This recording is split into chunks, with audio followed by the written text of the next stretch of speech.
Hello, true believer. Today we're going to go through how to do the cable protector assignment for Criterion A, B, C, and D. So begin with a cable protector is something simple like this with a little character that goes around the cable. So you're working for a boutique cable protector supplier. You're to demonstrate your technical skills and creativity by designing a unique 3D cable protector using TINKERCAD. Your design must be innovative, unique, and functional. A 3D print of your final cable protector using the 3D printers at school will be submitted as well. Okay, so you can build anything from Mario, Luigi, all those types of fun little characters that you see there. So the design challenge, you are to research Criterion A, design Criterion B, create and analyze Criterion C, your own unique cable protector using TINKERCAD. Once you've completed the CAD sketch, you are to 3D print a copy of your cable protector. Then you are to seek feedback from your peers to evaluate Criterion D, how the successful your cable protector was and how it will be could have been improved. Finally, a letter is to be written to your direct supervisor describing the impact of your cable protector on your audience and describing the profitability of the cable protector. So this is why in Criterion A it's really important that you make up your situation really well. So some examples of cable protectors that you might want to make can be anything within reason. So you might want to make some superheroes, some animals, sporting emblems, some cars, animated characters, company brands, any other sort of characters, and then some symbols. These are just some ideas, but just make sure you check with your teacher before you begin. Okay, so before TINKERCAD, this is actually how designs used to be made. So as you can see, that everything was done by hand on paper. And with the invention of computers, instead of having to work like this, we can work like this in TINKERCAD. Okay, so this is basically what TINKERCAD looks like. So you've got your 3D space in here where you place your objects. This is for a phone protector. And you've got all your objects down here on the side that you can place into there and rotate the different views over here. But we'll go more in depth as we go through that term. So some skills that you can learn in TINKERCAD. We're going to navigate the viewing window, placing default shapes onto the plane, grouping 3D shapes together, extruding, creating unique 2D shapes that can be extruded as well, creating curved surfaces, and then also understanding the X, Y, Z coordinates. Okay, so it's a quick little YouTube here that you guys can see in the link below, which is really useful. It goes through the basics of TINKERCAD. These are some examples of how to use the different projects to start, which is really important. So we'll be going through this term. So how to do the starter lessons, we'll complete all those. And then we'll also do there's 9 tutorials that I would like you to complete as well. Okay, if you want to play around, there's the link there. I will put this in the description of YouTube as well.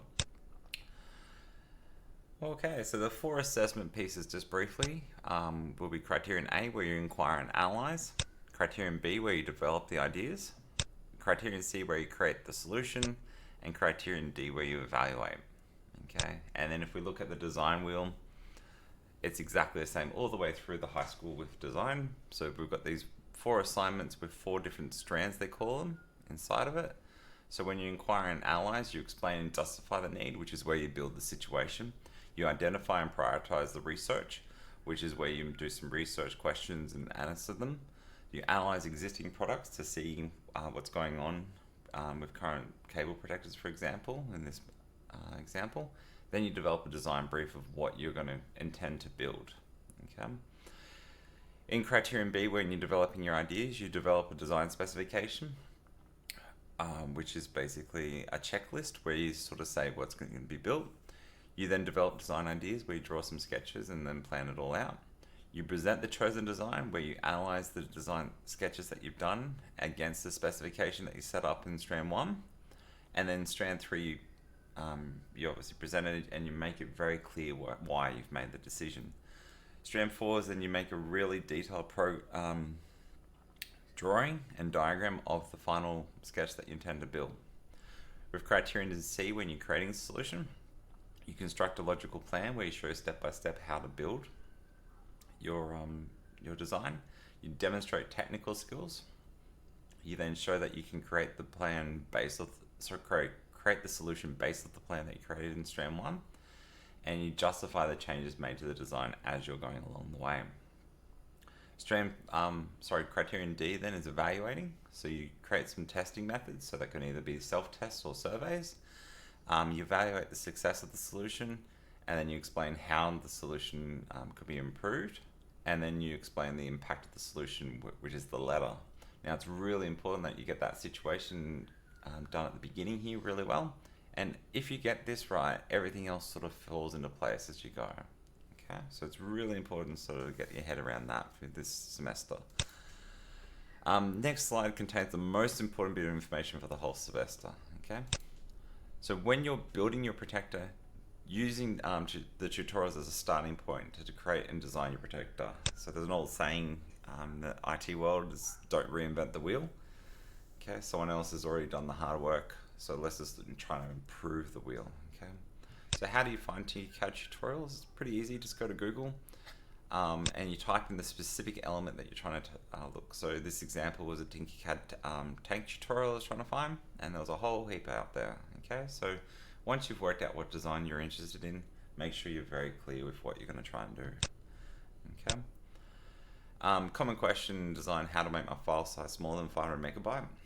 Okay, so a common mistake a lot of people do when they're doing their assignments is they don't compress their images. So in Word, there's a really neat feature that happens.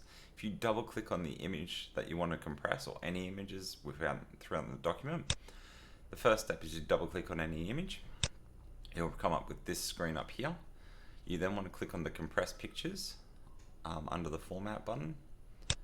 That will bring up this dialog box, and then you basically want to apply, deselect apply only to this picture, and also delete the cropped picture area, and use the document resolution. If the document setting, if you want to make it really small, you can swap it down to 96 dpi, and then click OK. So then that will reduce your size from 500 megabytes to 5 megabytes real quick. Okay. And that's it. So if you have any questions about your assignment, have a look at the next couple of slides. We'll go through Criterion A in the next video. Thank you very much.